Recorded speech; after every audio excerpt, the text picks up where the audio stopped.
Welcome to Savage Minds. I'm your host, Julian Vigo, and today's guest is Dr. Heather Brunskell-Evans, a Foucauldian scholar who teaches and researches the relationship between modern medicine, sex, and gender.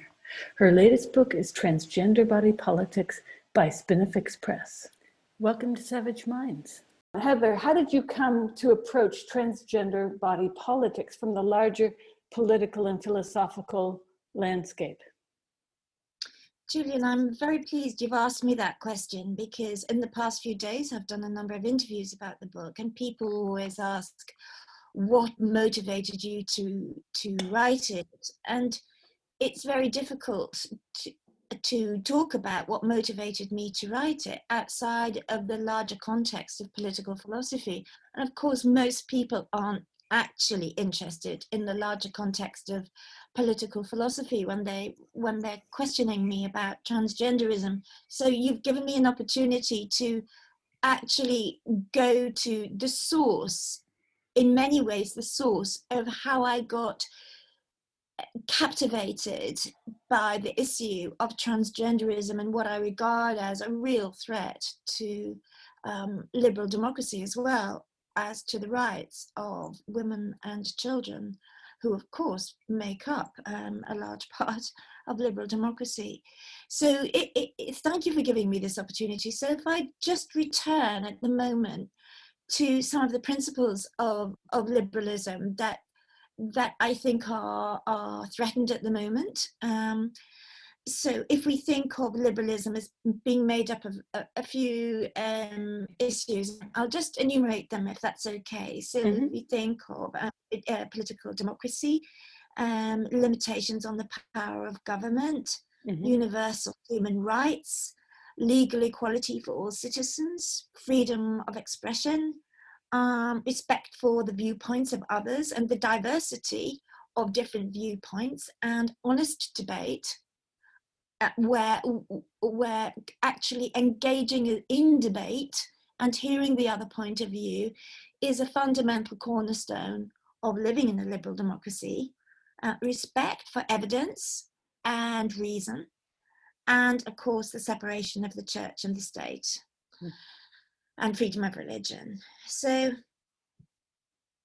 when we hold dear these principles, people often think of them as being practical things, but they're being practical aspects of liberal democracy. But all of the bullet points that I've just enumerated are heavily dependent on ideas, which we forget about. Our liberal democracy is based on a shift in how we think from other political regimes. And the shift was created or began, let's say, in the 18th century, further developed in the 19th century, and keeps on evolving, actually. But if I think I may return to John Stuart Mill, if that's okay. I hope this isn't getting too philosophical for this podcast, but please tell me whether it is. No, this is quite interesting because we're seeing a lot of these, ironically, I don't have a lot of time to read everything or listen to all the podcasts out there, but when I do, it's fascinating that I'm finding people who are saying exactly things I've been talking about as well, right? And Mill is one of those people who's been exponentiated upon recently, as well as a lot of the Enlightenment philosophers, because we're at a crisis of democratic debate, of representation, and how we choose to interact within the public square. Yeah, absolutely, absolutely. Often people call upon John Stuart Mill in order to valorize the role of the individual in liberal democracy in relation to previous regimes, which were autocratic. So, that could be theocracy, patriarchy, fascism, and so on. So liberal democracy is held up as a counter to those political regimes, and the emphasis is on valuing in liberal democracy of the individual. But of course, John Stuart Mill's approach to how to think about resisting previous regimes of power isn't just based on the individual. So I'd like to go back to two of his central principles, and I'm just going to read them out actually. He talks about it's not in his little book on liberty, which is a tiny little book, but fascinating to read. He talks about liberty not in relation to the individual will. Mill isn't concerned about the liberty of the will. What he's concerned about is civil and social liberty. That is, the nature and limits of the power which can be legitimately exercised by society over the individual. So he makes very clear that there is a conundrum, and the conundrum is, how can individuals be most free when society needs to impose a certain level of social control and social order? And he relates that to various questions such as, what is the rightful limit to the sovereignty of the individual over himself or herself, as we would describe it now? Where does the authority of society begin? How much of human life should be assigned to individuality, and how much just to society? I think I want to return to those issues that seem to me crucial to be thinking when we think about individual liberty. We always have to think about individual liberty in relation to society as a whole. We are not free as individuals to identify in whichever way we want or to act in whichever way we want. Our personal identities, our actions must always be regulated in relation to the larger society, given that we hope to maximize as much individual freedom as possible. Now, I talk about these things because I think they're very important to the kind of critique of Foucault, which is happening at the moment, because I think you know that Foucault is one of the theorists who has been very influential on my life and my thinking, and indeed my analysis of transgenderism. What Foucault does, contrary to the way that he's characterized and in a way reductively assigned to some silly place of being rejecting the idea that the individual is placed in society. Actually, what he does is he very much places himself with the kind of dilemma that John Stuart Mill is talking about, and proceeds to analyze the relationship between the individual and society and how we can think about that. When does society transgress? How does it transgress? What are the limits of our freedom? Where is the power of society exercised? Is it through the law? Is it through other means? And for Foucault, it's through the body. So let me not go too far down that before I've unpacked some of those ideas. Well, let me ask you, if I could. Yeah, please. Yes. For those listening, Foucault is either a name they've read and have not read about very much, or I might have read Foucault. Discipline and Punish seems to be one of the most accessible of his texts that has been taught in undergraduate, graduate courses. And I've been, you and I have spoken about this. We had a discussion we published a couple of years ago where we talked about Foucault and a lot of what I will call mishandling and even misreading of his theories. And one thing that strikes me is his work in Discipline and Punish, not just his use of the metaphorical, co-optation of Jeremy Bentham's panopticon, which, quickly to surmise, is this carceral structure where it's a circular prison in the middle of which is a parapet, a tower, from which guards can see all prisoners in the outer circle. And his theory of power, you can correct me if I'm wrong here, is basically that little does it matter if the guard is even present in the tower, the prisoners will behave as if they are always being surveyed.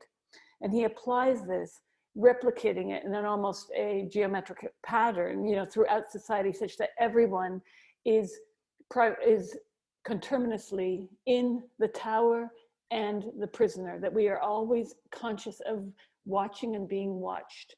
This is his theory of power, that power is not unidirectional for Foucault, which puts a monkey wrench in some Marxist arguments that power is only top down.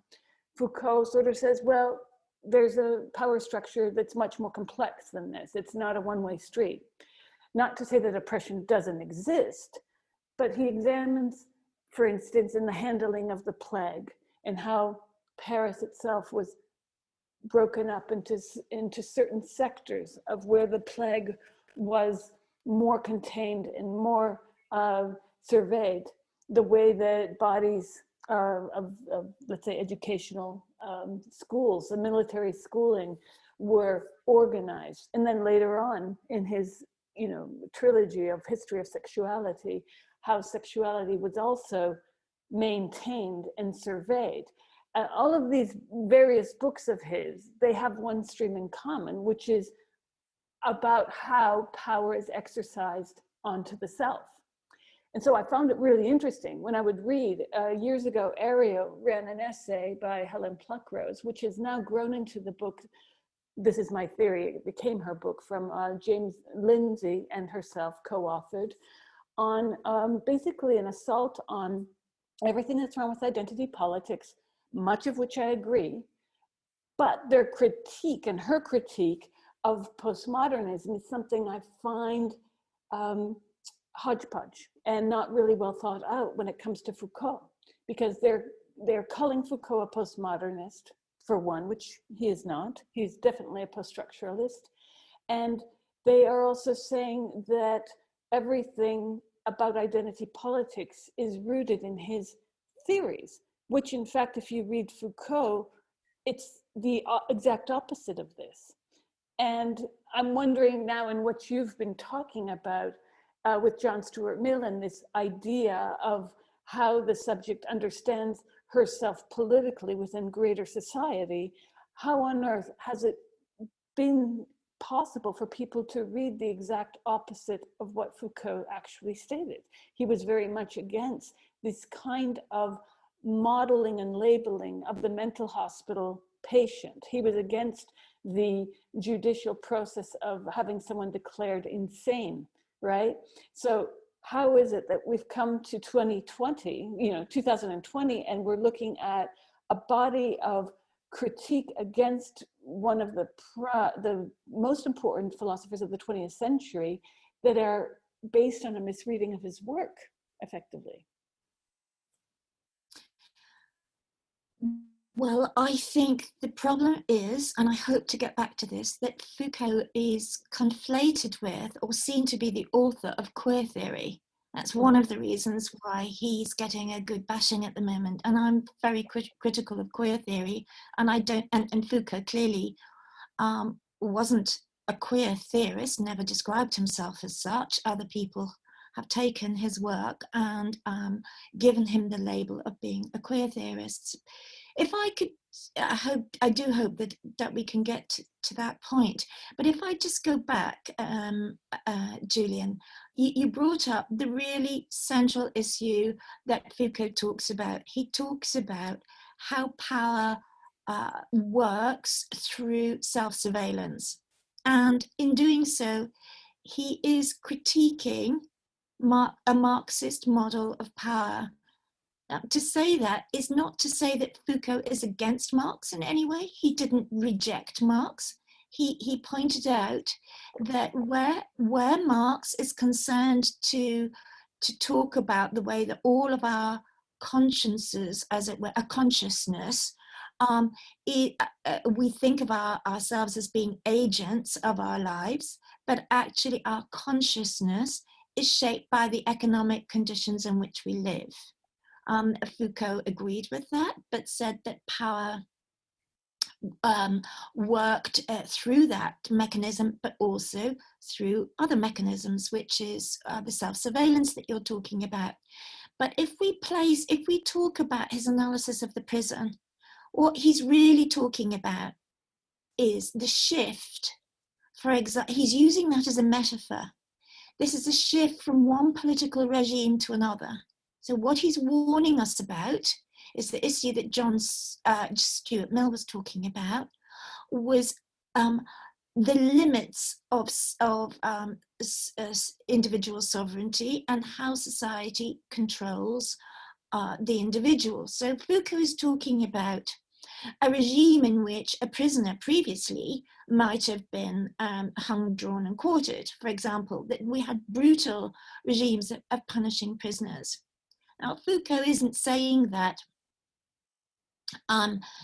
He's pointing out the significance of the difference in the way that we punish people. He's connecting that up to the different regimes of power. He's not saying, as Pluckrose is saying, I think, in her article, which is called How French Intellectuals Have Ruined the West, I think she calls it. And she's talking, she mentions Foucault very much in that, and she calls him a relativist. He's not a relativist. He's not saying that the regime of punishing prisoners brutally and the regime of punishing prisoners through putting them under a surveillance in prisons are just different from one another, and one is as good as the other. Foucault's clearly not saying that. All he's doing is pointing out the differences in the regimes and the ways that in the modern period we might think of ourselves as being very humane now. We don't do those awful things to people anymore. What we do is we separate them off from society. We ask them to reflect upon themselves. We ask them to feel guilty about their behavior and so on. So Foucault is just pointing out that we need to reflect that some of the ways in which we laud ourselves for being much more humane might actually bring with them other forms of inhumane practices, which, if we don't understand the ideas that have gone behind them, we may mistakenly imagine are about freedom, when in fact what we see as freedom now might be caught up with other regimes of power which are more subtle and more complex. And all he is doing is asking us to reflect. He's not saying that nothing matters. In the contrary, he's saying that everything matters. And because everything matters, it's incumbent upon us to think through how we become the people that we are now in modernity. What we then do with that, whether we want to become queer theorists or whatever we want to do with it, is actually not his responsibility. And he never claims to know what we should do with it. He gives us tools with which to think. And in that sense, I think that Foucault is one of the most important philosophers of the 20th century, because he dares to say, I don't have the answers. And he dares to say, we collectively, not individually, he never asks us to individually provide answers, that we collectively need to unpick ideas, because ideas, even for Mill, the liberalism that Pluckrose wants to laud, liberalism itself is based on a whole set of ideas. And Foucault asks us to think about ideas and unpick them. I mean, it's amazing. He's amazing in that. Well, you know, in all my readings of Foucault, the one thing I never came away with was that he was advocating for the subject to go back to the institution to be rubber stamped. And what we're seeing today in our society is a hyper individualist social thread of people not only rubber stamping themselves, but insisting that we mirror their identities. I often say, you'll see social media threads of mine where I say, I am not your mirror. And I'm paraphrasing quite purposefully Nan Goldin's book of photography, where she collects images of a lot of drag queens from the late 70s through the 1980s. And her use of I am your mirror, that's the title of the series, is ironic in its deconstruction of men masquerading as women. And it's also dealing with a certain kind of repressed social culture during the height of America's conservatism, with Jesse Helms trying to outlaw Cindy Sherman, Robert Mapplethorpe, Andrea Serrano, Piss Christ, remember that? And we had the moral majority in the 1980s from the right vehemently slashing all forms of artistic production, such that it has had a long-lasting effect on how the National Endowment for the Arts in the United States has functioned. Mm-hmm. To today, the most ironic and tragic part of this is that the new moral majority, the new religion, is from the left. And it is identitarianism in every way. And they are claiming wrongfully that it's Foucault, like Pluckrose. I'll read you 2 sentences from her essay. It's the one that you referred to earlier, how French intellectuals ruined the West. And she says, we see in Foucault the most extreme expression of cultural relativism read through structures of power in which shared humanity and individuality are almost entirely absent. Instead, people are constructed by their position in relation to dominant cultural ideas, either as oppressors or oppressed. Not at all what he said, actually. Then she says, Judith Butler drew on Foucault for her foundational role in queer theory, focusing on the culturally constructed nature of gender. She goes on to cite Said and Crenshaw, but I won't go there. Now let's look at what Butler actually does with Foucault, because she leans on Foucault mostly from his work on Hercule Barbin, which is his text on what is called, at the time, this hermaphroditic figure. And Butler writes, the notion that there might be a truth of sex, as Foucault ironically terms it, is produced precisely through the regulatory practices that generate coherent identities through the matrix of coherent gender norms. The heterosexualization of desire requires and institutes the production of discrete and asymmetrical oppositions between feminine and masculine, where these are understood as expressive attributes of male and female. I'm going to stop there. Butler is very dense, but what's interesting here, and this is where I think today's reading of queer theory is completely divorced from what Butler herself wrote. She's talking about gender in terms of what we knew it to be in the 80s and 90s. Gender meant feminine and masculine. It didn't even mean man or woman. It meant attributes of a cultural and social performance, feminine and masculine, as related to the somatic interfaces or the body of male and female. She was relying on Foucault's notion of the truth of sex as he examined Hercule Barbin in that text itself. And I'm thinking people denigrate Foucault and they try to assume that everything that Butler wrote was on the basis of his entire body of work or some kernel that he set out to assault feminist theory, which is non-existent. He didn't. It's become this myth that's been spread by such readings like this of Pluckrose, where she says people are constructed by their position in relation to dominant cultural ideas, either as oppressors or oppressed. That's the exact opposite of what Foucault wrote.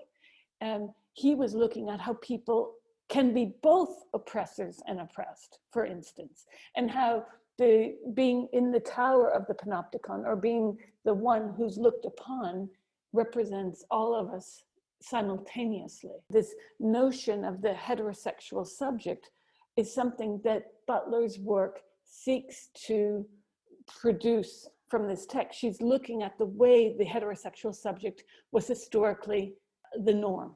These notions of what gender meant in the 1950s and 70s is very different than the way that queer theorists or people who claim to be queer theorists are claiming gender is today. Gender today represents nothing of the time that Butler wrote Gender Trouble. Today, gender is this idea of an internal sense of identity that either matches or does not match a body, which is paradoxically anathema to what Butler herself wrote back when she penned Gender Trouble. She was not talking about being in the wrong body. She was not writing about an internal identity that had to be let go, almost exercised, as if in a medieval, priest coming to one's home to exercise the subject of the diabolical forces from within. She was basically speaking about this incongruency between social and political and medical readings of the body in disconnect to the cultural language at the time. How in the heck have we come to understand queer theory? Even Butler now in her latest interviews seems to not understand what she herself had written, and she's recasting her own work. I agree completely with you. And what she writes now is quite frankly quite upsetting, because what she does, just upsetting at the level of thinking of her as an intellectual. And her previous work was arcane and difficult to read. I have to say, I have read it all. What she does now is she actually talks like a sort of trans activist on the street. Every other word is, you're a transphobe if you don't agree with what I'm saying. And it's really sad that she has descended to that level of analysis. But if we go back to what she originally wrote in Gender Trouble and the analysis that you've made of it, I agree with your analysis, but I think she set the scene for what identity politics has become, or the critique of the heteronormative has become. Because she does take Foucault, but what she makes a crucial shift, and it's this crucial shift that we need to go back to. Mm-hmm. So Foucault himself critiques the heteronormative. That is why his theories are powerful, and powerful for women, actually, for a feminist analysis. But what he does is, he doesn't reject the body. Foucault brings the body right into central status in his analyses. That's so, right. So what queer theory has become is a rejection of the body, and Foucault is blamed for this, which has a terrible irony to it, because Foucault talks about the body all the time. In fact, one of the complaints you could make about it is that he talks about the body ad nauseum. So what he does is, and why I think one can have a feminist analysis of Foucault, is that he actually talks about sexed bodies, the reality of dimorphic bodies. He doesn't reject that at all. He talks about the way that men and women in their physical bodies are caught up in relations of power which fix on to the body. So, Absolutely. for example, in the 19th century, medicine, the law, and so on, had a good job at policing women, for example, on the basis that their bodies led them to alleged hysteria, which meant that terrible things were perpetrated on women on the basis that they had unstable bodies. Even a young girl or a young teenager who was sexually abused might herself be incarcerated for life on the basis that, in some sense, her body, her pathologized femininity, had caused the man to behave in the way that he had.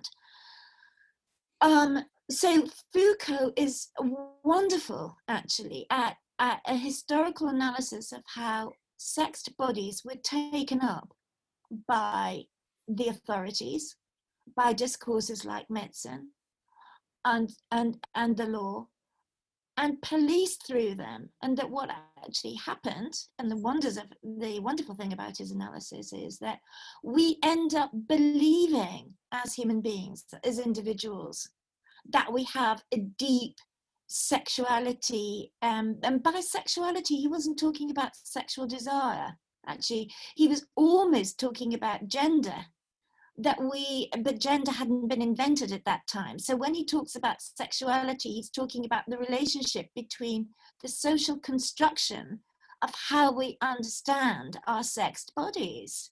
And he was asking us to unpack all of those things, not to throw away the body, but to understand the way that as human beings, we're biological beings, as well as cognitive beings and social beings.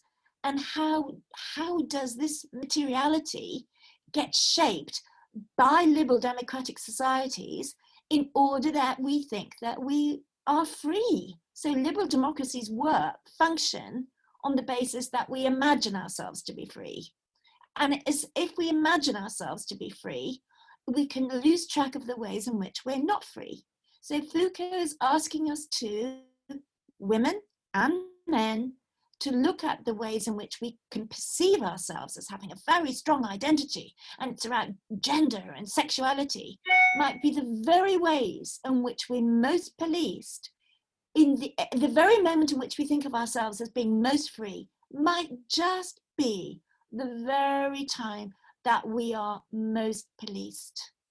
Which brings me to why I can use Foucault as an analysis of the policing of transgenderism, not to prove that gender identity is innate, but to actually demonstrate with evidence that it's not, that it's a socially constructed phenomenon, which trans activists and trans ideology would have consistently argued for the past number of years that it's innate. That is that's an anathema. It's the complete contradiction to anything that Foucault said. So it is bizarre. It is absolutely bizarre. And one of the things that Pluckrose says, and I think she's right, is that in order to understand the social conditions of our own existence now in the 21st century and the ridiculous social justice warrior movements that have become so irrational, and I completely agree with her, they have. And they're almost a mirror image of the far right reactionary movements. They're both claiming the same thing, that they are the true interpreters of liberal democracy, and that we ought to get back to that. We ought to get back to liberal democracy, but it's always as they analyze it. So what Pluckrose is asking is that we look at theory, we unpack it. She sets Foucault up in opposition to that when he's on our side. If Pluckrose, yourself, myself are as one, in the sense that we want to unpack theory to understand how these authoritarian movements are taking hold and actually threaten the liberal democracy that we have worked for on the principles of liberal democracy, Foucault is with us. He is not against us. So the fact that other people use Foucault's theory, he cannot be held responsible for that. And you cannot critique Foucault you can't give him responsibility without taking the time and effort to actually understand him. Now, the problem with this is nobody wants to take time and effort intellectually anymore, I don't think. We're living in an anti-intellectual era, which is why these authoritarian movements can get a hold.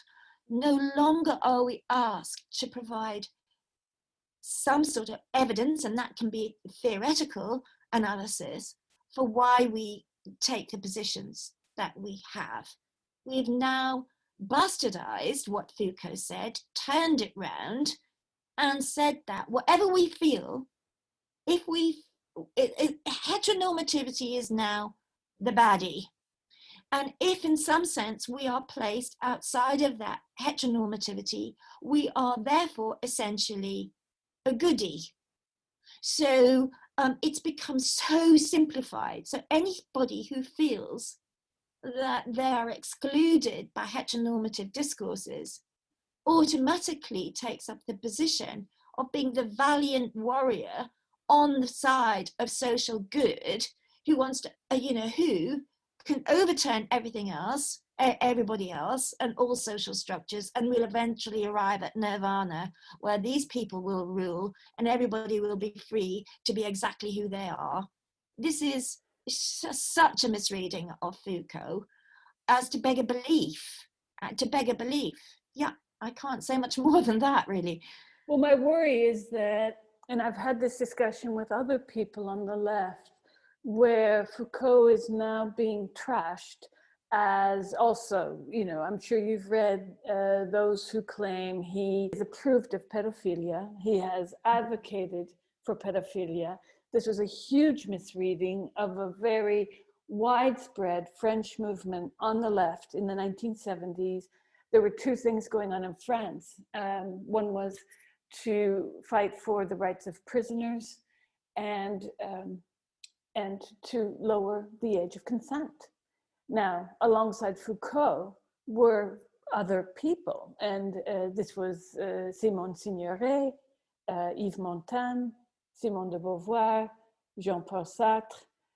We can't negate the fact that there were women involved in the same fight, including one of the most important feminists of the 20th century. I mean, we cannot just negate the fact that Simone de Beauvoir was also part of the same movement of Foucault. And yet Foucault has been thrown to the lions. Again, the claims that he has written approvingly of rape. Can you speak to this? I can speak to it. Please remind me to bring the rape issue back in. I'm going to deal with the adult child sex issue first. So, and by using the term adult child sex rather than paedophilia, I suppose I'm doing that deliberately. I hate the term paedophilia because, of course, it means the love of children. So Foucault made an argument that adult child sex was not the abuse of the child, or not necessarily the abuse of the child. I agree that he does it. I don't want to escape his moral culpability for that. What my argument is, his mode of analysis, the tools that he gives us, which by the way are called archaeology and genealogy, just methods of tracing back the basis of our knowledge and politics. I don't think that his analyses lead to this position. He was clearly a man of his time, and when he writes, theoretically, he can't possibly justify that it's perfectly okay for children to have sex with adults, and that somehow we can remove adult child sex from power, because his whole oeuvre is about power operating everywhere and power operating through and on hierarchies and on the body. So he is very un-Foucauldian when he participates in these discussions. For anybody who's interested, don't want to be a pedant here, but there is one little extract from History of Sexuality, Volume 1, which is a fascinating little book about sexuality, where he does claim, it's called the Lapcourt incident. Mm-hmm. And as interestingly, I did a PhD using the Lapcourt incident as this sort of axis around which I made a comparison between Foucauldian theory and radical feminist theory, and how he had a different interpretation of a little incident that happened between an adult and a child, and how radical feminists, including myself, would make sense of that incident. But anyway, he kind of lapsed, I think, in that when he talked about that, because he says that that incident was innocent. So it happened between a peasant he talks about this incident as happening between a peasant who could only gain what Foucault calls caresses from a girl, because no adult woman would have him. And he describes the very sort of, he describes the little girl as being culpable, that she's forward, as it were, almost as if she was a sexual person in her own, a developed sexual person in her own right, and that she got paid for doing it. So it's a dreadful passage in the history of sexuality. I define anybody to find anywhere else in Foucault's theoretical work where he talks about sex in that way, between adults and children. But he does in his dialogues, there were a number of them which are published in English, with people who do advocate for adult-child sex being possibly consensual. Nobody's arguing that children should be there as sexual objects for men. Let's face it, it's largely men. But they are saying that children can consent to having sex with men. In fact, that their sexuality might lead them to want to have sex with men. Now, this is an argument which was a proposition, which was going around at the time, and in this country, Harriet Harman actually, and other people from the Labour government were going along with this argument, just as the Labour government now is going along with the idea that children can consent to, at the age of 10, just to become sterile through medical intervention. Right. It absolutely needs to be unpacked. It does arise, and I'm not escaping from this, it does arrive from something that Foucault had partially initiated, other theorists were doing it, with a critique of the norms that adhere around heterosexuality.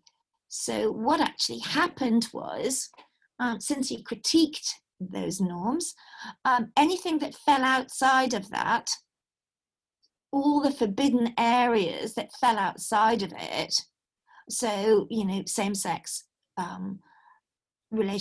sexual relationships between adults and children. Queer sex is also obviously good, because it's resisting heteronormativity. This is where children come into it, and this idea that if adult-child sex is frowned upon or not accepted as not socially acceptable, this must be because power is being exercised upon children. Rather than that, there may actually be good reasons why we protect children from adult-child sex, having sex with adults, and that the good reasons might be based on biology, psychological stages of development, and emotional stages of development, the actual power that adults exercise over children, and quite rightly, in some senses, exercise over children, because children need to be safeguarded and protected until they're an adult. So we've thrown out lots of issues in terms of child protection with this idea that we're actually freeing them. Foucault was wrong in that. He was un-Foucauldian in that. And those discourses that were prevalent in the 1970s, which quite, conventional people, as I say, in a sense, took up, because the paedophile information exchange, which was prevalent in the 1970s and in this country, was almost given a free pass sometimes in our media. So, and lots of figures now, I don't want to name them because I don't want a lawsuit at the moment. I'm pretty pressed with various other things in relation to the Tavistock, right. But would now want to disavow that. And I think Dr. M, as she is known, writes, quite rightly, wants to go back to that history and name people, because they want to slink off and disavow that they ever had any part in that. They did have a part in it. We need to bring it out into the open and expose it. And I'm absolutely not averse to bringing Foucault into that. but not Foucault's theoretical work. And it's his theoretical work which is really powerful for an analysis of transgenderism. And it's his theoretical work that Butler bangs on about all the time. And so we need to go to that and distinguish between what he says and what Butler says he says. Let's have a proper discussion about it.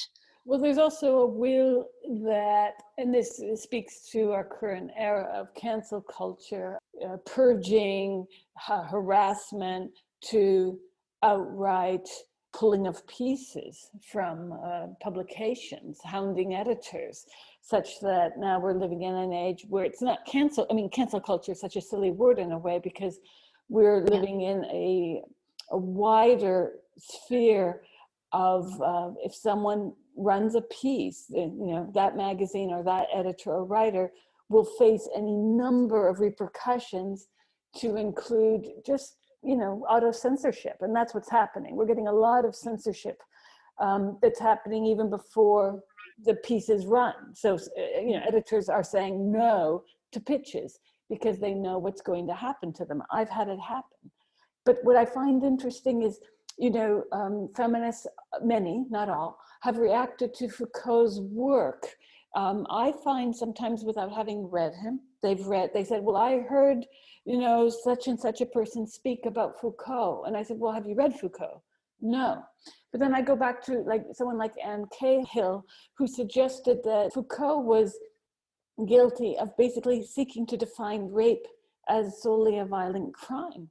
Now, this is interesting because Germaine Greer last year spoke about this. And she said, I'm paraphrasing here, but she spoke about how women need to accept that rape happens, and that maybe two things, that we don't have a way of dealing with it through jurisprudence in a way that will see every single rapist convicted.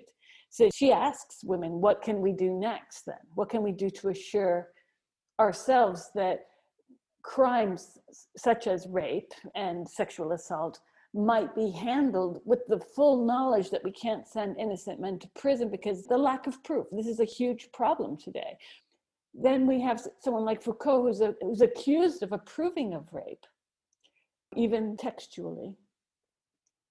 How do we deal with all these misreadings of Foucault when the bottom line seems to be he's not agreeing with our way of conceiving of this act? Well, I noticed something in myself as you were talking, Julian, that I really want to reply to you, and I had a fear inside myself. I just noticed it physically. I had a fearful sensation or a tightening of my stomach, because I thought, if I enter into this conversation, I'm going to be so misunderstood now. Mm-hmm. But I'm going to do it because I'm dedicated to trying to explore truths and power relations through discourse, through our conversation with each other and my conversation with other people. So here goes. Can I just slightly backtrack and go back to the ways in which feminists are now very anti-Foucault? Mm-hmm. Sure. And I do understand that.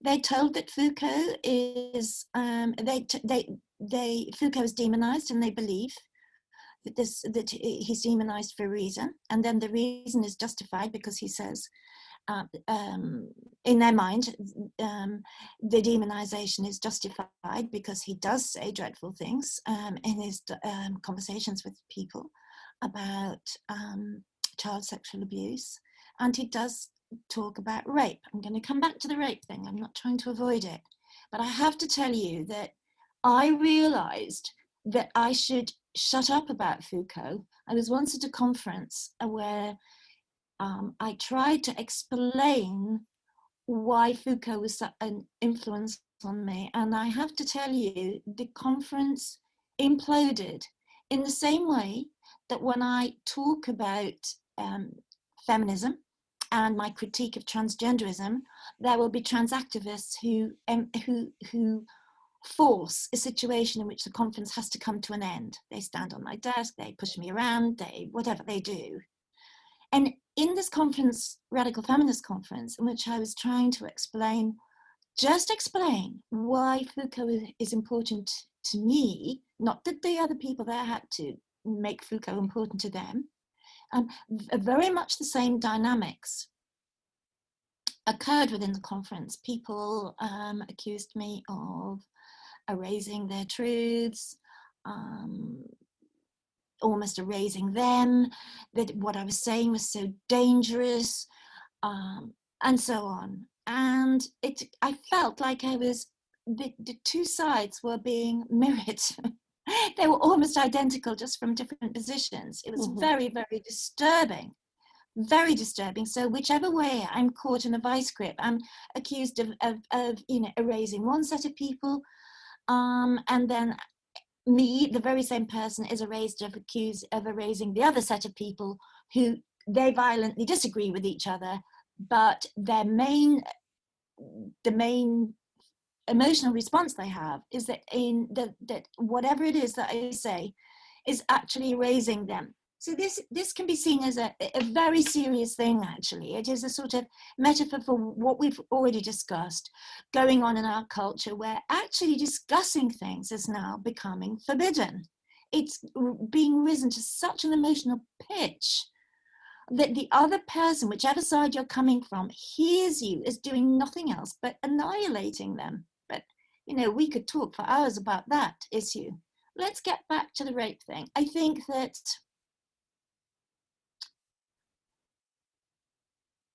that Foucault is very much positioned as a man, and I don't think that he understood or was thinking about rape in relation to the position of women in a sexist society in which there is a prevalence of sexual violence. He wasn't dismissing that. But he was asking us to look at rape from a different viewpoint. And I value, dare I say it, the ways in which he was trying to get us to think about it differently. So let me try to phrase this as a feminist who believes absolutely that sexual violence is prevalent. It's in many ways utterly extreme, it's global, and it is a way in which women are socially controlled. So I want that to be my first premise here. I would also think, if we go to the other end of the continuum, from extreme sexual violence to the kinds of ways that a woman might feel violated, for example, in court at this moment, in the UK at this moment in time, there is a slightly high profile legal case going on where a one-time kind of, relatively insignificant media person who was on our children's television, actually, a children's program in the 1980s, a program called Blue Peter, and his name is John Leslie. He's being accused of, in a nightclub, touching a woman's breasts on the top of her jumper in public view. It was on top of her clothes, and it lasted for a few seconds. And the woman's case is that she has been sexually traumatized by this event for so many years, and it's only now that she's able to bring this to legal retribution, as it were, because of the Me Too movement, which has emboldened her to do it. And of all the backlog of cases that are going on because of the COVID pandemic in this country, the one case which is being dealt with at the moment is this John Leslie case, which is unjust in itself. And I think it's being, in my view, and I think it's being brought because it has a sensational quality to it. It's about sexuality and so on. And there are people languishing in prison who haven't, because the court hasn't been sitting for, for very serious offences which they may not have committed, who are still languishing in prison waiting for a trial.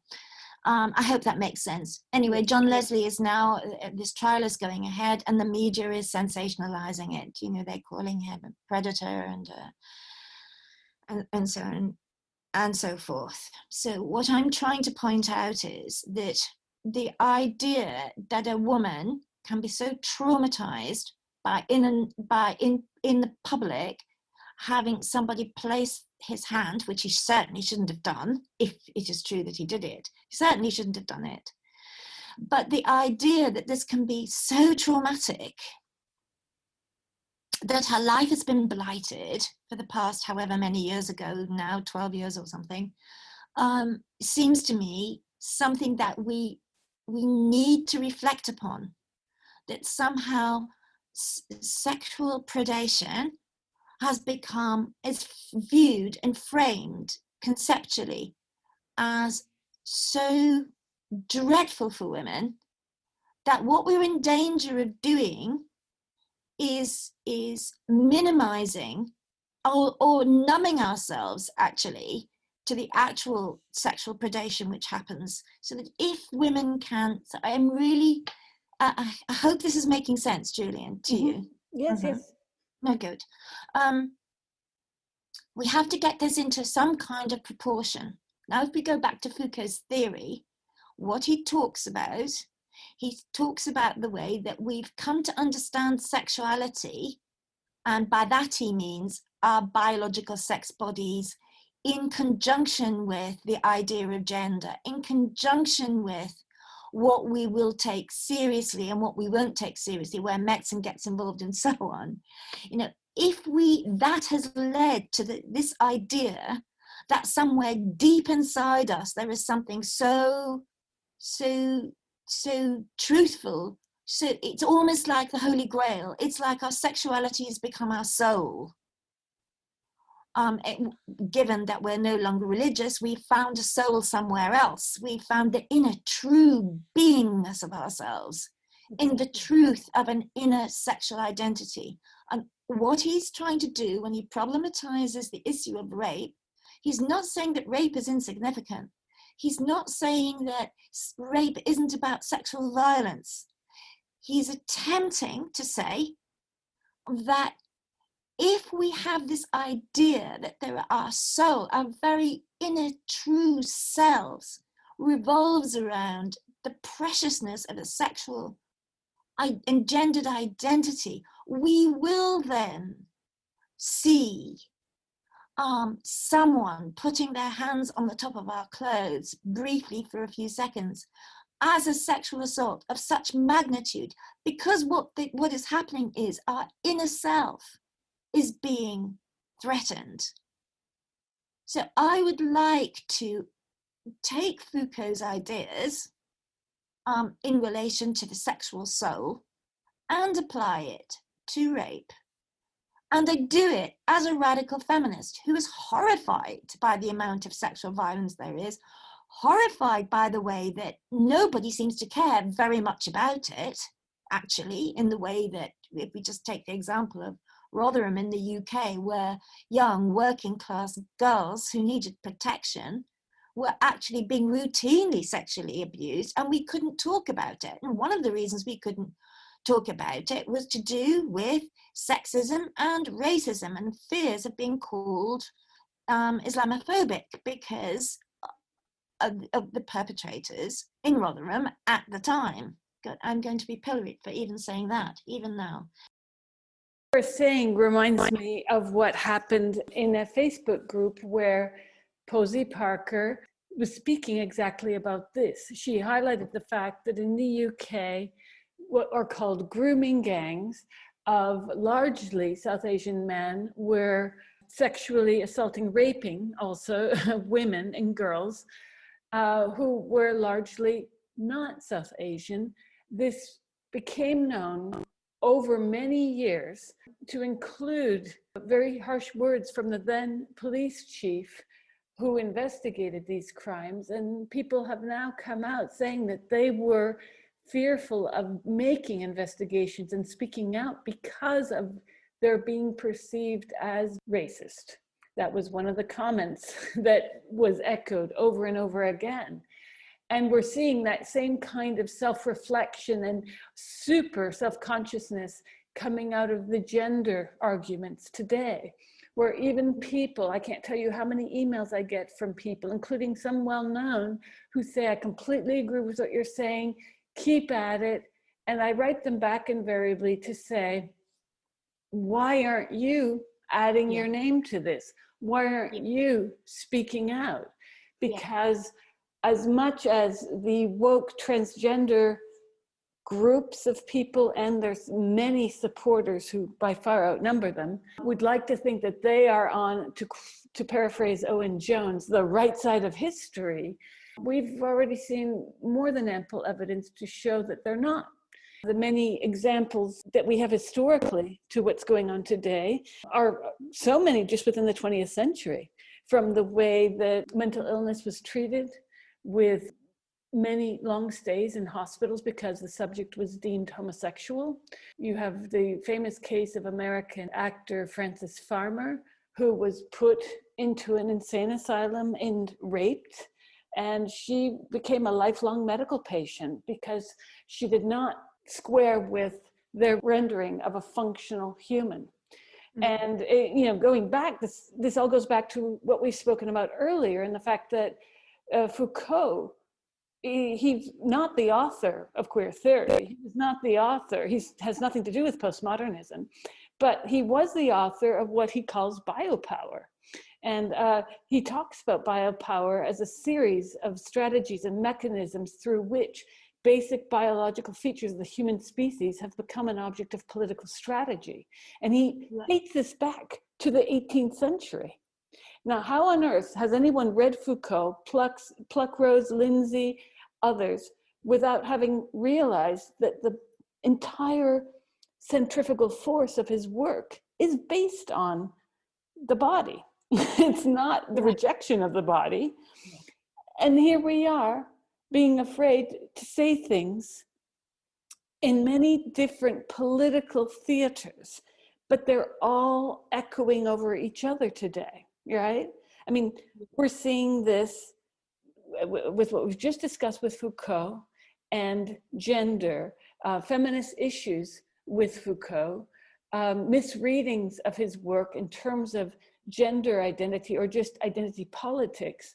Meanwhile, a lot of these same critics of Foucault, Pluckrose included, are those who actually believe that there is an inner soul. Now, the inner soul is something that Foucault combated throughout his career. There is no soul to match the body. End of. You can't read Discipline and Punish without coming away with his vituperation of this very belief, right? But and his purpose in doing this was not to annihilate the individual. His purpose in doing this, which is what I think Pluckrose might say, his purpose in doing this was to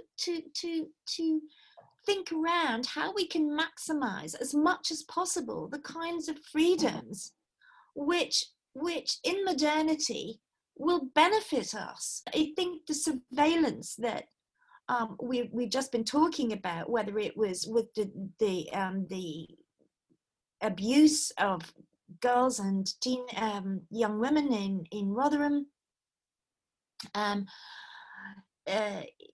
demonstrates that the panopticon that Foucault talked about, which was really a metaphor for how we are socially controlled through the surveillance we do upon ourselves, is actually exemplified by the issue of Rotherham and by the issue of being afraid to talk about the, transgenderism. And Owen is an example of somebody who, rather than being somebody who's progressive, who is setting himself up as the police officer who will guilt trap us all into being even more surveying of ourselves and according to the right think, purveyed by him from the left. I'd like Julian to get back to the issue of sexual violence because I think it's really important.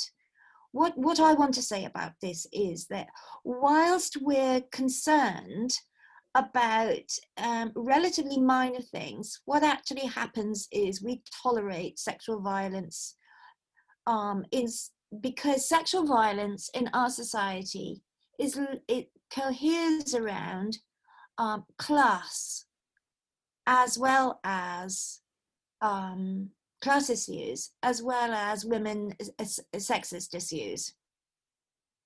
I don't think I'm explaining this very well, actually. But so what Foucault was attempting to do was separate out the actual violence, which takes place in rape, and the violence which sometimes rape is not violent in the sense that there is no physical harm at the end of it. There just literally isn't. But the violence happens somewhere else. The violence isn't the violation of the body, the violation of the woman's boundaries, the violation of her integrity. And none of this can be understood as outside, or none of this can be understood outside of looking at the social structures of our society. So I guess if we wanted to be rebellious, as I wonder whether Germaine Greer was attempting to be, one would say, let's not go along with feeling so violated about it. Or if we, it's clearly there's violation there, but to deal with it, to actually to reclaim our integrity, to reclaim women's rights not to be sexually assaulted, it might be better to get angry about this in relation to the violation of our autonomy, rather than to feel that in some sense we've been deeply violated at this soul level. It's something around that I'm trying to tease out.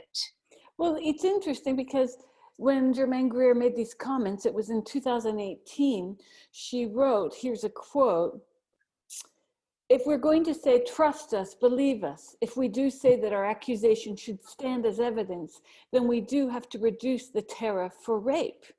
It's in moments like this," she says, "I can hear feminists screaming at me, 'You're trivializing rape.'" And she goes on, "You might want to believe that the penis is a lethal weapon and that all women live in fear of that lethal weapon. We don't live in terror of the penis." And she's doing just this. She's trying to take power over even her own rape when she was 18, which she has described in great detail. And in a way, she's saying we need to move on from that. We need to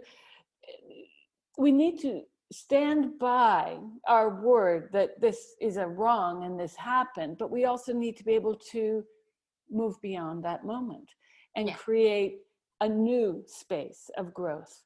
And I think that is where a lot of feminists are missing out. When Douglas Murray speaks about identity politics and he includes feminism in that, that's what he's talking about. He's talking about feminists who don't want to move or refuse to move beyond what Germaine Greer has patently critiqued. We can't identify around only a tragedy. A tragedy can be part of who we are, but there are loads of tragedies that men too experience. You know, a lot of people in the West, I'm very shocked, constantly by how little experience people have in the West of what most people in the world actually experience.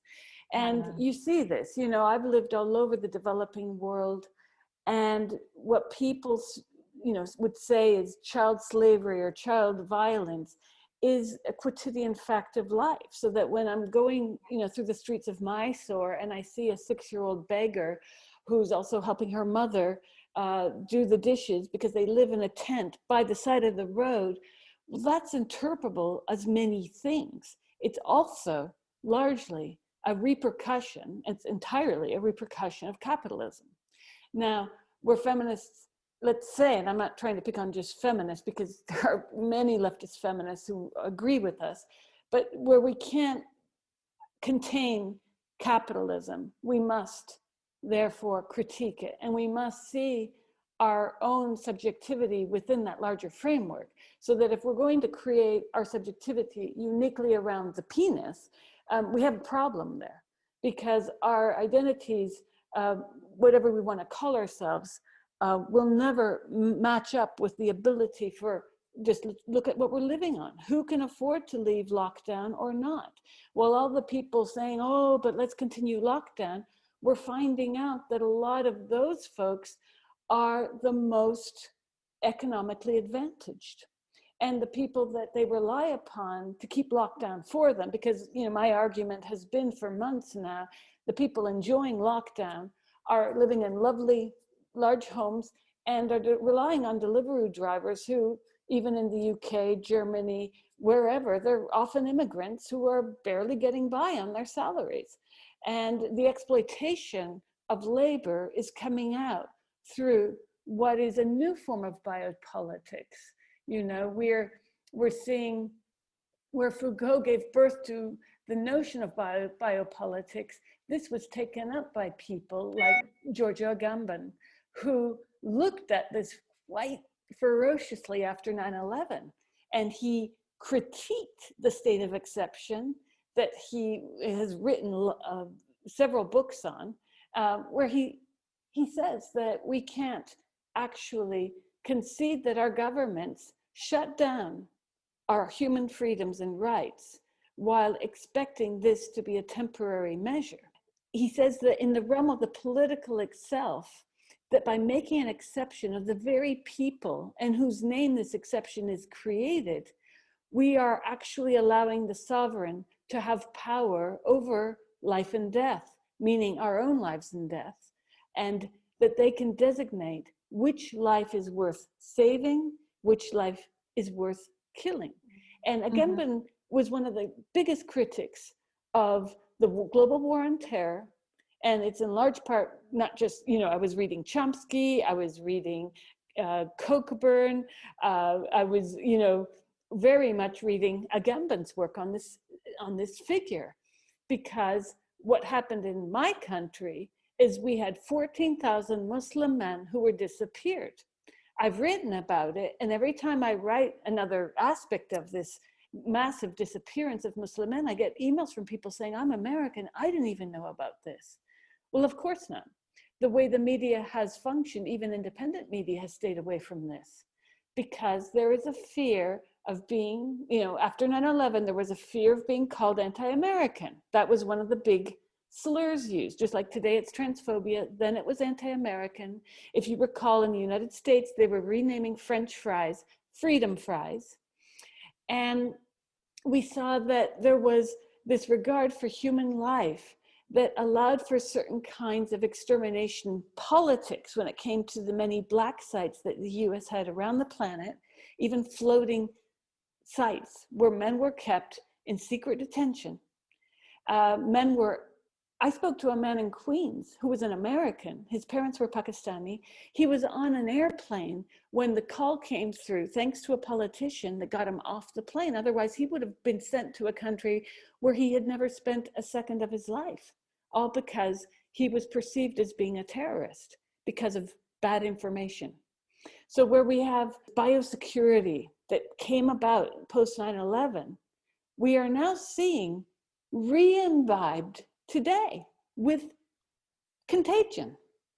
And I find it really disturbing on so many levels that after all the reading we have of Foucault, all the knowledge of the dangers of these kinds of containments, that we've learned absolutely nothing, and that the language of separation is continuing. I think the thing that I found most disturbing is the irrationality of it. And I think the irrationality focuses on, the irrationality that I perceive in this focuses on one thing. It focuses on the priority is given to the biological body, to keep the biological body alive, as it were.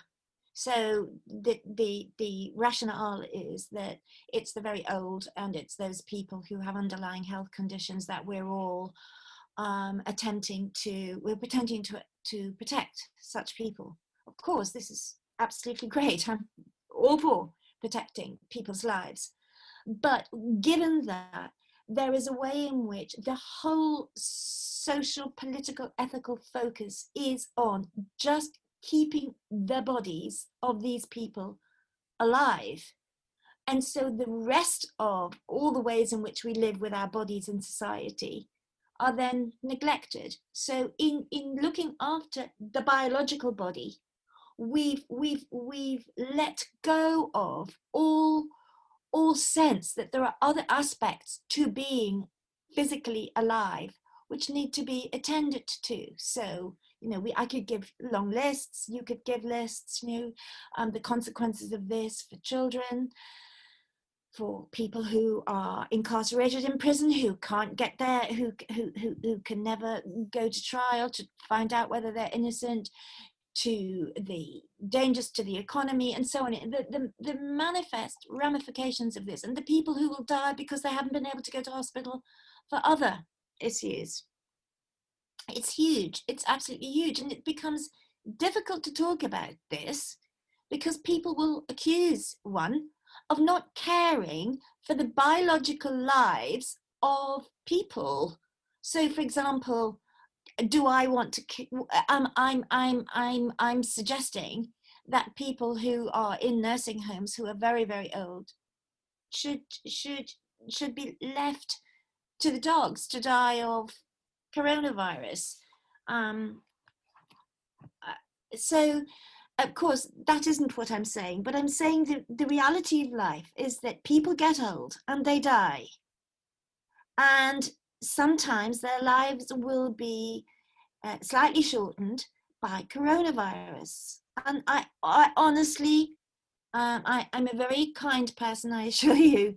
I honestly don't think that this is the biggest tragedy of all. I do think we should protect old people, but it's as if we're afraid of death itself. It's as if we imagine that we can control life and death, that has become the sole purpose of existence. Well, I would say that what my thoughts are on this, coming from Foucault and Agamben, is that and even gender theory, what have you, we are living in an era where all kinds of pronouncements about the social are being mediated.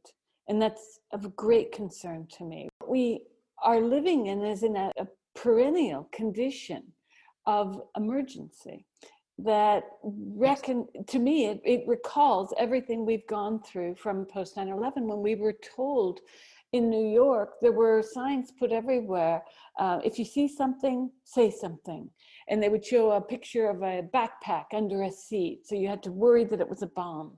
Yes. And if someone left a box in a brown paper wrapping, you had to tell the police. And so everything was about fear, inducement. We're seeing that. This does have something part and parcel with the whole transgender movement, because a lot of these ideas are about having the right idea.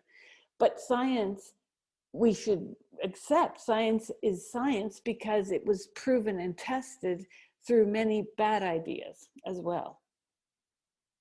Yeah. I think you originally asked me, or I have been asked constantly, why did I write the book?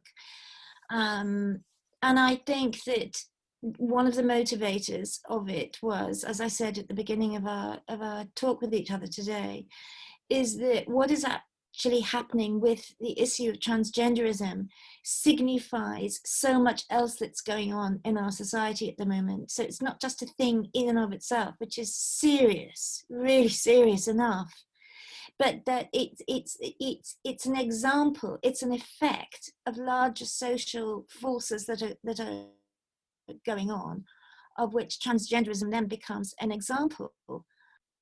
It seems to me that it's ideas and the policing of ideas that has got us into this, is one of the reasons why we've got into this mess that we're in at the moment, where we're afraid to have discussion in public, where we surveil ourselves over a whole range of issues, which is not freeing us, which is very dangerous. This is the beginnings of autocracy and regimes, you know, totalitarian regimes. I know that sounds extreme, but this is what happens. You look back, for example, at Nazi Germany, and you see that it didn't begin with people being hauled off to the gulag somewhere. It actually, Nazism took hold through people's fears of speaking out, through social ostracism or losing their job or not getting promoted.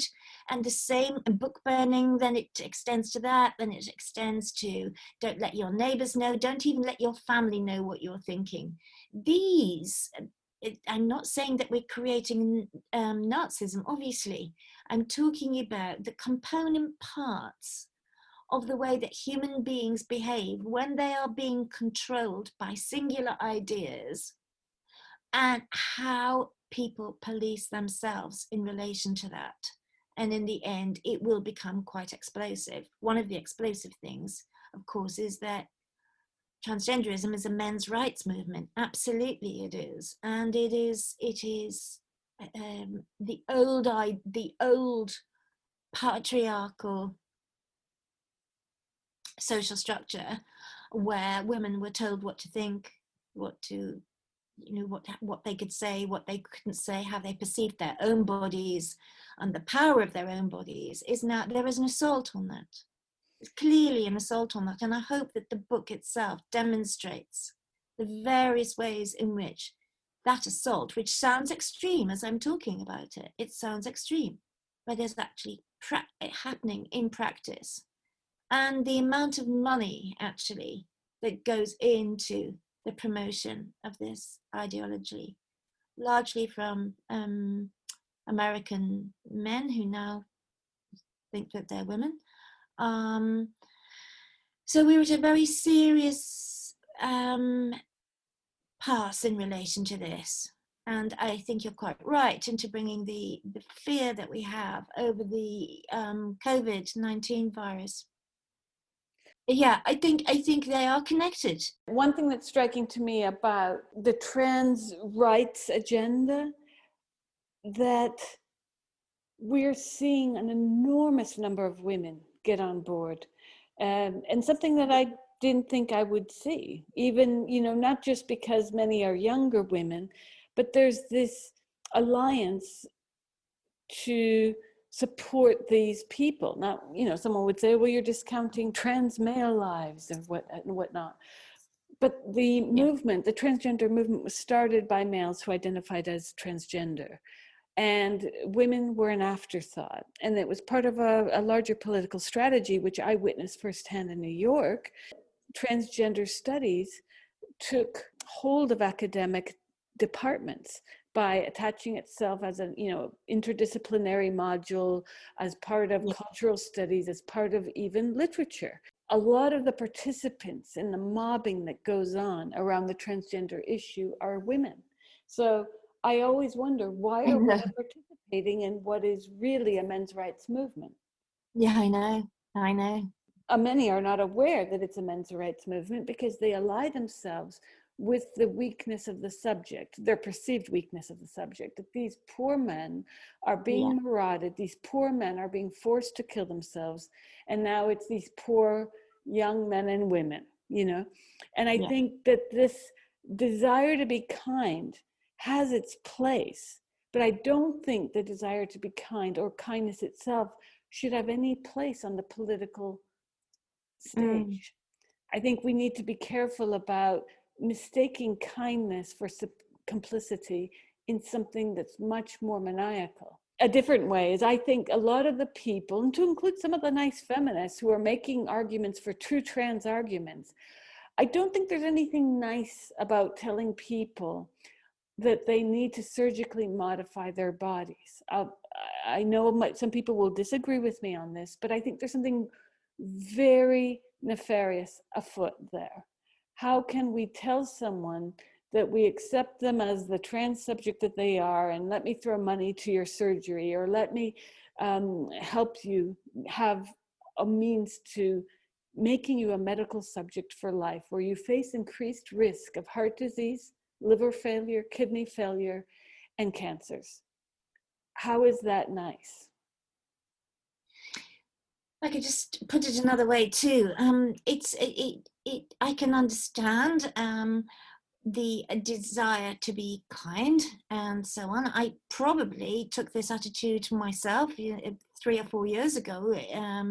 I had a friend who identified, a man who identified as a woman, and I did perceive him as in need of my kindness. So I understand that position, but of course, the reality is that supporting a man to believe that he is a woman, or that can identify as a woman and take his place in society as a woman, is really unkind. It's unkind to women and to children. So the reality is that the kindness to the individual ends up being deep, deep unkindness. It's unkindness even isn't even the correct terminology for it. Women and children are oppressed. Their rights are being stripped from them as we speak, as it were, on the basis of the trans ideology and trans activism. And so kindness in a sense is something that it doesn't even enter my we need to be unkind. If we get to the point where this is my own view, I'm not suggesting, I'm not talking about any individual person, other individual here other than myself. My own view is that I need to be ruthless, actually, in relation to the trans ideology and trans activism. We've gone so far along this road now that the only way it can be turned, the only way it can be halted, this movement, is by determination and ruthlessness, not cruelty, actually, just ruthlessness to speak out against it, in the way that one would resist any totalitarian movement. It's one of my least favorite topics, if I can be frank. I'm asked sometimes to write about it, and I say, no, not now, because we're talking about something that's so obvious. And I feel like my articles end up repeating something I've already written because it's so bloody obvious what's going on here. We're in a medieval quagmire. We are literally only missing the Inquisition here.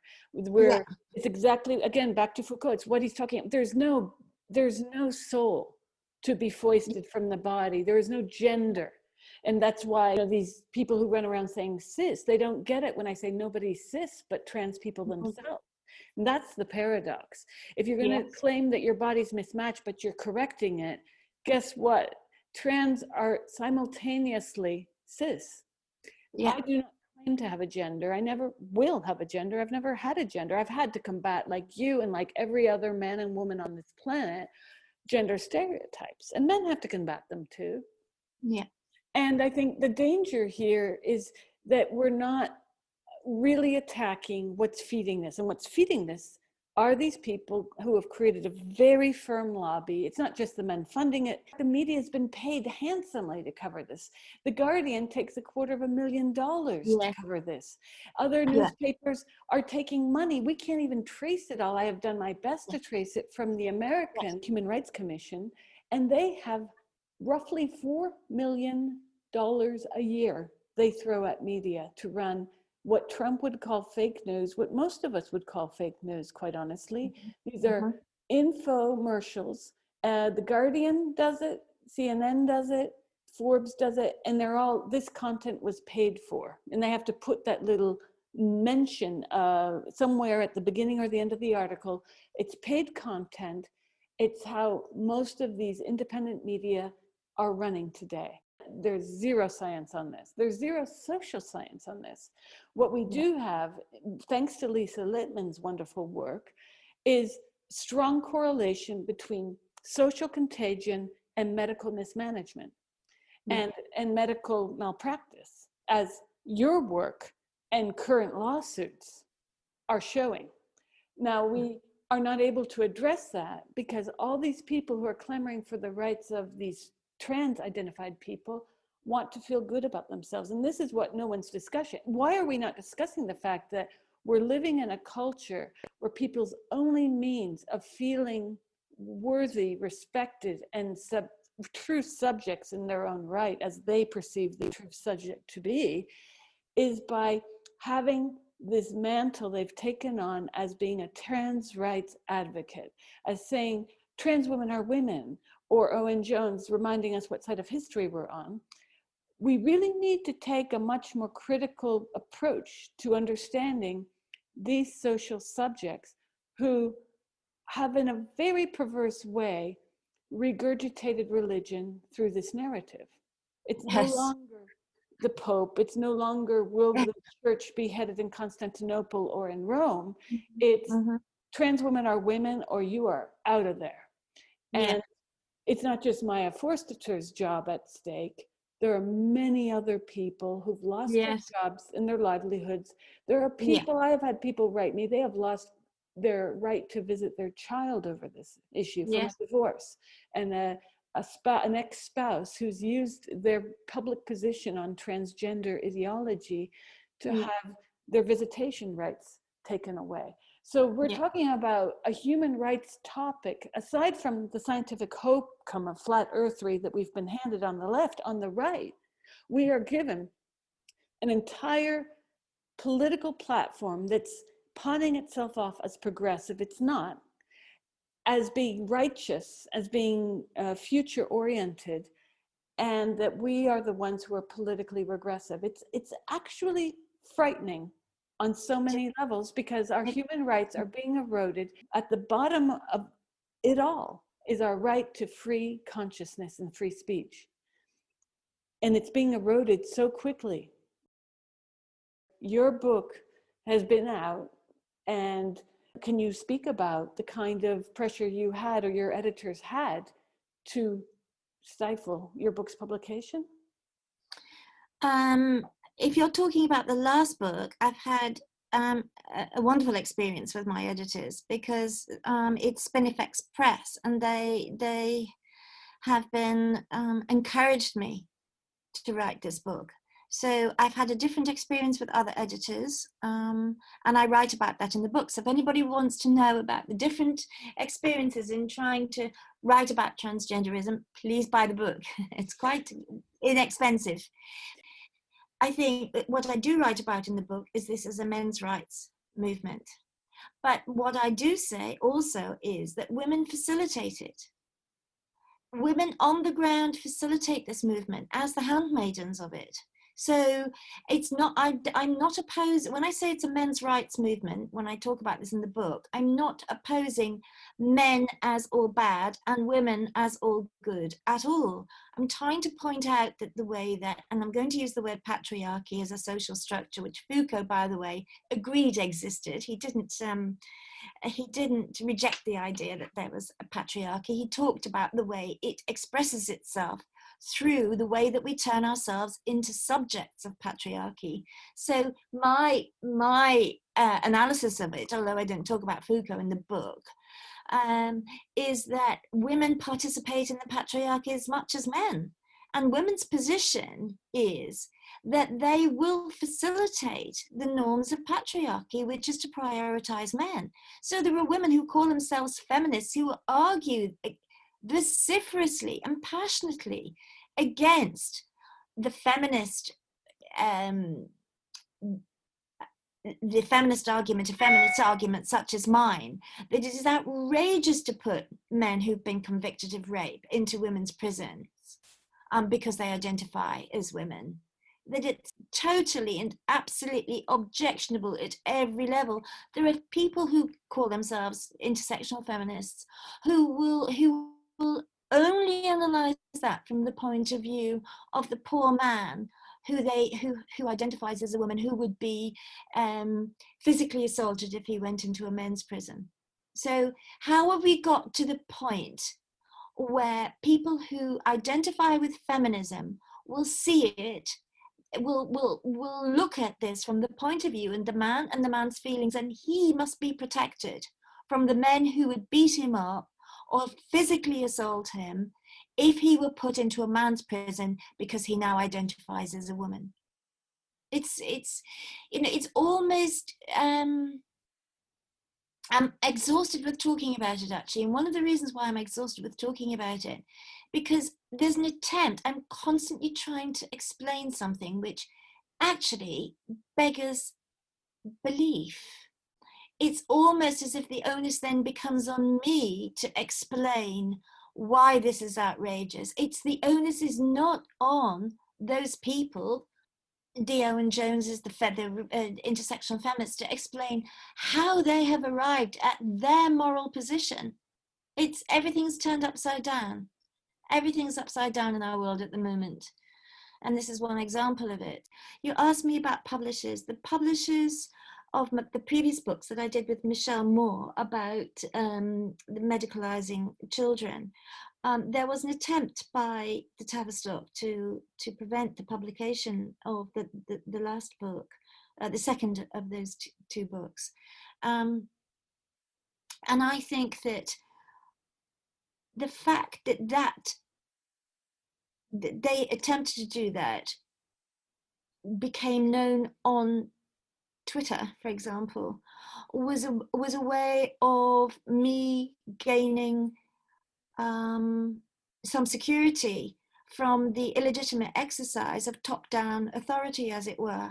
So, one way that Twitter functions, is basically what I'm trying to say, is a good way that Twitter functions is that it does provide a public space in which we can tell others what is actually going on. And if there are sufficient people who reject it, authority can be challenged. It's just one way, but I think it is a way. So I do see Twitter as being quite powerful from the point of view of increasing freedom rather than decreasing freedom. But as I've said this, I'm aware of the way that Twitter accounts are shut down. One can only say one thing, not another. Thankfully, for some reason, I haven't been shut down. So there were all kinds of different elements to it. I'm very aware of that. And we're struggling, aren't we, all of us, as societies, with how to make sense of any of it.